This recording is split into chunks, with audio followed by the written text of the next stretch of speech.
Esiet sveicināti pirmdienas vakarā, jūsu ekrānos raidījums Galva pils sēta. Mēģināsim taupīt, siltinot mājas. Galvaspilsētā būs jauns turisma maršruts un vēlreiz par invalīdu autostāvvietām. Par to arī mūsu šī vakara raidījumā Galva pils sēta. Par labāko taupīšanu nesen aktualizēta māju siltināšanu. Taču kā to izdarīt? No kura gala sākt un vai tiešām tas atmaksāsies? Skatieties nākamajā sižetā. Tā jau ir, kamēr siltuma tarifi robu makā neplēš mājas siltināšana allaž bijusi otrajā plānā. Taču situācija ir krasi mainījusies nevien Latvijā, arī visā Eiropā. Nevelti mūsu mērs kopā ar 350 citu Eiropas pilsētu vadītājiem parakstījis vienošanos, ka arī Rīga tuvāko 10 gadu laikā kļūs krietni zaļāka un apņēmies par 5 samazināt CO2 izmešu daudzumu. Tas gan nenozīmē katram rīdziniekam lauzīt galvu, kā palīdzēt pilsētas tēviem. Palīdzēt īstenot vienošanos mēs varam pat visai sautīgu izjūtu vadīti, tikai un vienīgi domājot par savu kabatu, proti siltinot mājokļus. Rīgas doma pagājušā gada nogalē veic 21 ēkas energoauditu.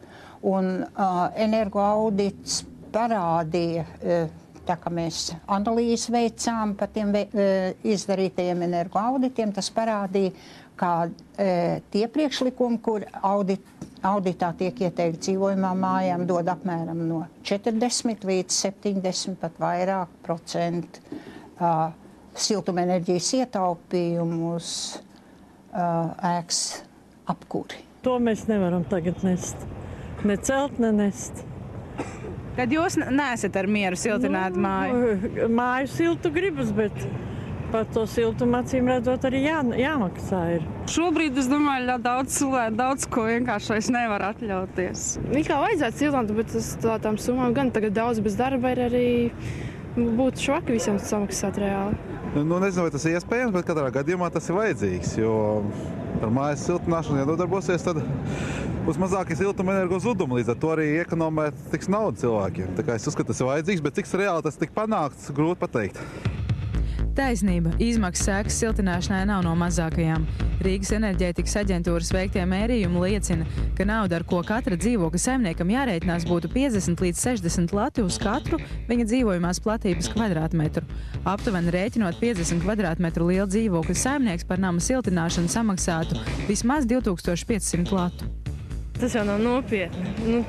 Tad sanāk, kad, teiksim, dzīvokļi, kuros ir 50 kvadrātmetri, cik tā maksā, tas sanāk maksāt, jā. Un tas ir vaiprātīgākā summa, ņemot vērā to, ka mums tā krīze, visi bļā, un tad, es nezinu, cik daudz cilvēku atļautos to maksāt.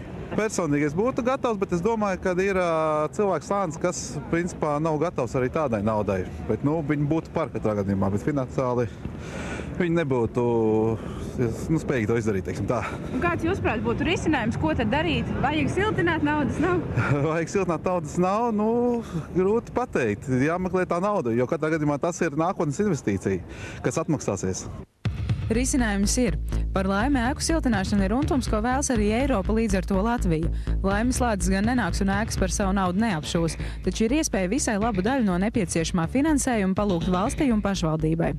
Jautājums ir tāds, ar kādu daļu vai savu dotāciju daļu var piedalīties tajā siltināšanas procesā pašvaldība jebšu valsts. Kā jau es teicu, valsts patreiz ir paziņojusi, kad jau ir izsludināta šī pieteikšanās, kad viņi nāk ar 50% apmaksas daļu. Es nedomāju, ka pašvaldība varētu iet ar 50%, tā tomēr ir ļoti augsta līdzdalība, bet no ap 30% tāda praksa ir. Liepāja, piemēram, 50% arī maksā saviem iedzīvotājiem. Ja nu pat esat nolēmis šādā veidā samazināt savus rēķinus, pirmais, ar ko sākt noteikti, būtu visas daudzstāvu mājas iedzīvotāju kopsapulce, kas vainagotos ar biedrības izveidošanu un viena pilnvarotāja ievēlēšanu. Nākamais solis došanās uz Rīgas enerģētikas aģentūru pēc tālākiem padomiem par labākajiem risinājumiem tieši jūsu mājai. Šis process, biedrība veidošanas process, patreiz ir ārkārtīgi intensīvs. Cilvēki sapratuši, ka veidot šo biedrību iedzīvotājiem ir izdevīgāk nekā viņi neveidot. viņiem ir lielākas tiesības, viņi pārstāv savus intereses visās institūcijās, arī pie apsaimniekotāja. No apmēram 6000 Rīgas dzīvojamajām mājām gada laikā jau apmēram 1300 izveidojuši savas biedrības, un tikai mājas ar savām biedrībām var pretendēt uz pašvaldības un valsts atbalsta siltināšanas izmaksām. Taču kas būtiski? Daudzstāvu mājai nekādā gadījumā neuzsāciet siltināšanu uz savu galvu. Vispirms jāveic energoaudits.